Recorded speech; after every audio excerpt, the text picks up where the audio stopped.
ہجرت کی رات جب پیغمبر علیہ السلام حضرت ابو بکر کی معیت میں بخیر و عافیت رات کے اندھیرے میں مکہ مکرمہ سے رخصت ہو گئے تو قریش نے آپ کو بے حد تلاش کیا، ہر طرف آدمی دوڑائے، پورے علاقے کا چپا چپا چھان مارا، حتیٰ کہ غار ثور تک نشانات قدم دیکھتے دیکھتے پہنچ گئے۔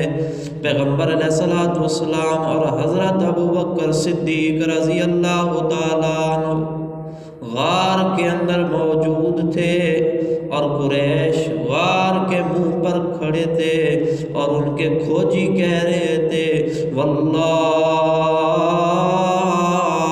ما جاوز صاحبکم ھذا الغار،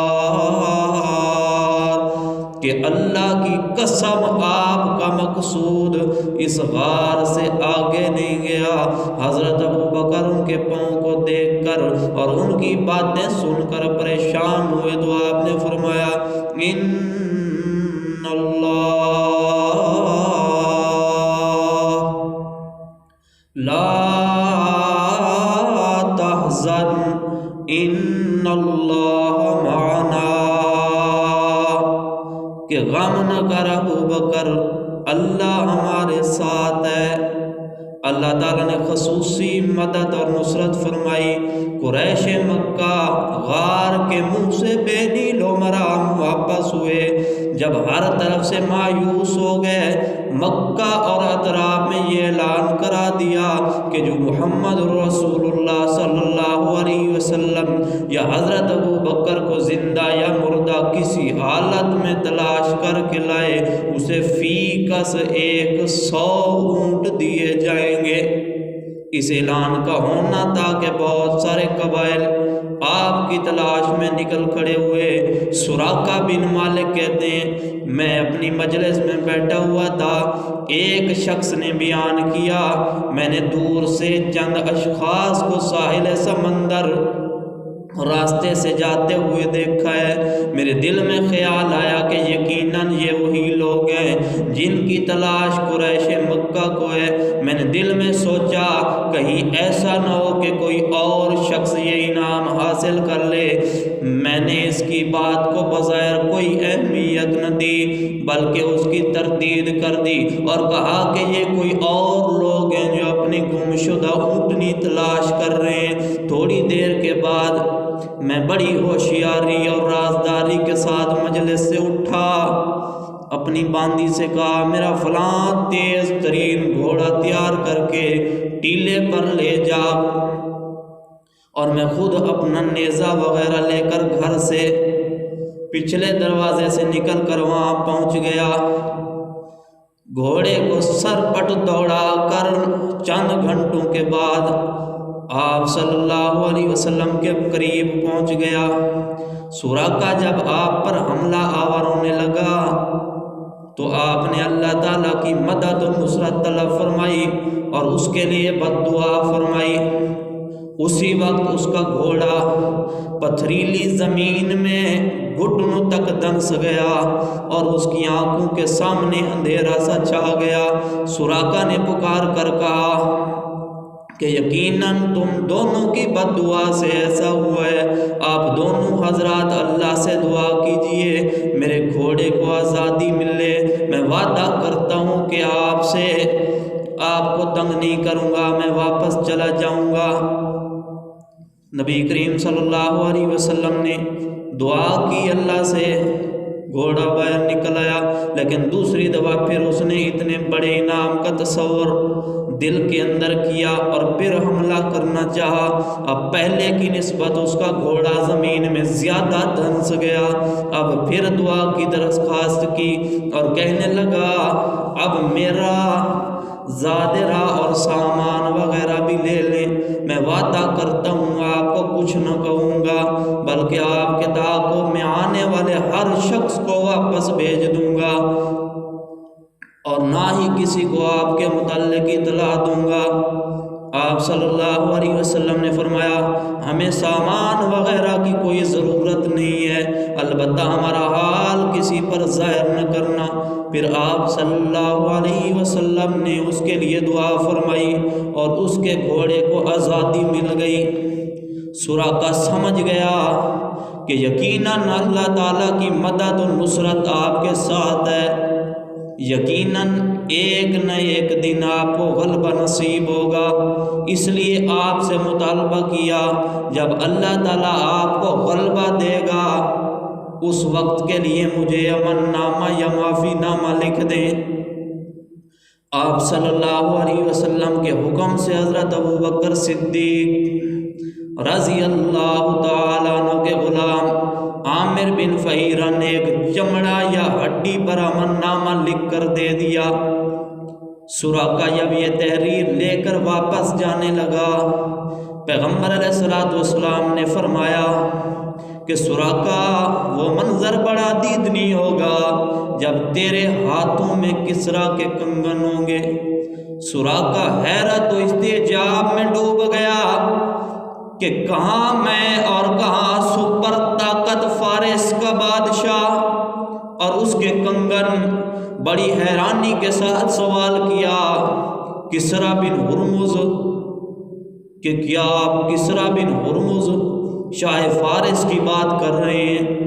آپ صلی اللہ علیہ وسلم نے فرمایا ہاں، اس دین کو اللہ تعالیٰ اتنا غلبہ عطا فرمائیں گے کہ کسریٰ بن ہرمز کے کنگن تجھے پہنائے جائیں گے۔ یہ پیشن گوئی سن کر سراقہ اپنے خیالوں میں گم واپس چلا گیا، بلکہ راستے میں ملنے والے تمام لوگوں کو بتاتا چلا گیا کہ ادھر کوئی نہیں، ادھر میں آ رہا ہوں، دور دور تک میں نے تلاش کیا کوئی نظر نہیں آیا۔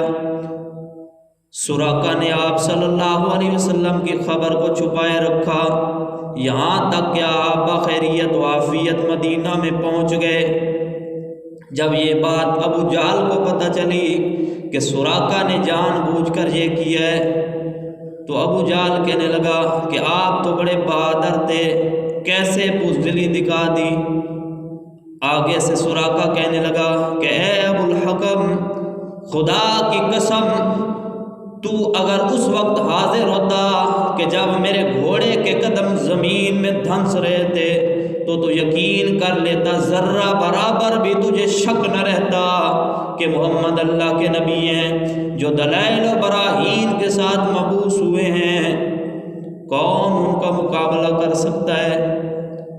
وقت اسی طرح گزرتا رہا، نبی کریم صلی اللہ علیہ وسلم نے مدینہ منورہ میں ایک اسلامی ریاست قائم کر لی۔ جنگ بدر ہوئی، پھر احد اور خندق ہوئی، پھر 8 ہجری میں حضور علیہ السلام فاتح مکہ بن کر مکہ مکرمہ میں داخل ہوئے۔ قریش لرزاں و ترساں تھے، ہمارے ساتھ کیا بنے گا، ہمارے ساتھ کیا سلوک کیا جائے گا۔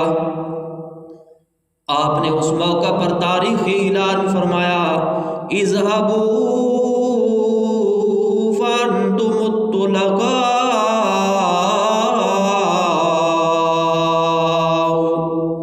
جاؤ تم سب میری طرف سے آزاد ہو۔ بعد ازاں یارانہ کے مقام پر سراقہ وہ تحریر لے کر خدمت نبوی میں حاضر ہوئے۔ صحابہ کرام نے سراقہ کو بے تکلف آگے بڑھنے سے بار بار روکا۔ اس نے دور ہی سے ہاتھ بلند کر کے یا رسول اللہ انا سراقہ بن مالک وہذا کتابک لی، اے اللہ کے رسول میں سراقہ بن مالک ہوں اور یہ آپ کا امان نامہ میرے پاس ہے۔ آپ صلی اللہ علیہ وسلم نے جب سراقہ کو دیکھا، آپ نے اسے قریب بلا لیا اور اس کے ساتھ انتہائی اچھا سلوک کیا، حتیٰ کہ سراقہ نے اسلام قبول کر لیا۔ پیغمبر علیہ السلام کے ساتھ سراقہ کی اس ملاقات کو تھوڑا ہی عرصہ گزرا تھا کہ آپ کا انتقال ہو گیا اور حضرت ابوبکر صدیق رضی اللہ تعالی عنہ کی خلافت کا زمانہ آ گیا۔ پھر ان کی بھی وفات ہو گئی۔ حضرت عمر کا دور خلافت آ گیا۔ آپ کے زمانے خلافت کے آخری دور میں ایران فتح ہوا اور بہت سارا مال غنیمت مدینہ منورہ میں لایا گیا، جس میں کسریٰ کا مرصع تاج، جس کے قیمتی ملبوسات، جواہرات سے جڑا ہوا اس کا وشاح سینہ بند، اور اس کے سونے کے کنگن بھی تھے۔ اسی طرح کا اتنا قیمتی سامان آیا کہ مسجد نبوی میں ایک بڑا ڈھیر لگ گیا۔ حضرت عمر رضی اللہ تعالیٰ عنہ اس ڈھیر کو اپنے عصا، اپنے ڈنڈے کے ساتھ الٹ پلٹ کر دیکھنے لگے اور فرمانے لگے، حضرت عمر رضی اللہ تعالیٰ عنہ جن لوگوں نے اتنا قیمتی مال بغیر کسی خیانت کے یہاں پہنچا دیا، یقیناً وہ انتہائی امین اور دیانتدار ہے۔ پھر حضرت عمر رضی اللہ تعالیٰ عنہ وہ سارا مال غازیان اسلام میں تقسیم کرنے بیٹھے۔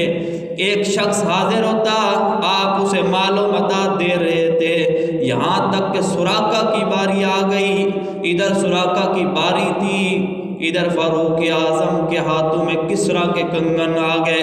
سراقہ وہ کنگن دیکھتے ہوئے آپ نے ارشاد فرمایا، سراقہ لو یہ کنگن تمہارے حصے میں آ گئے۔ سراقہ نے جو ہی کنگن دیکھے، آج سے کئی سال کی یاد تازہ ہو گئی۔ پیغمبر علیہ السلام کی پیشن گوئی جو تھی آج سچی ثابت ہوئی۔ سراقہ بے اختیار رونے لگے، اس کی آنکھوں سے آنسو آ رہے تھے۔ حضرت عمر رضی اللہ تعالیٰ عنہ حیران ہو کر پوچھا کہ اس وقت رونے کا کیا مطلب ہے؟ آج تو تجھے اتنے بڑے بادشاہ کے کنگن دیے جا رہے ہیں۔ سراقہ نے سارا واقعہ تفصیل کے ساتھ بتایا تو حضرت عمر بھی آپ دیدہ ہو گئے اور فرمایا، اب ایسے نہیں۔ آپ نے سراقہ کو منبر پر بٹھایا، اس کے ہاتھوں میں کنگن پہنائے، سر پر کسریٰ کا تاج رکھا اور فرمایا کہ ہاتھ بلند کر کے سب کو دکھاؤ اور اعلان کرو، صدق اللہ و رسولہ، کہ اللہ اور اس کے رسول نے جو کچھ فرمایا سچ ثابت ہوا۔ سراقہ منبر پر بیٹھے ہیں، لوگ نعرہ تکبیر بلند کر رہے ہیں۔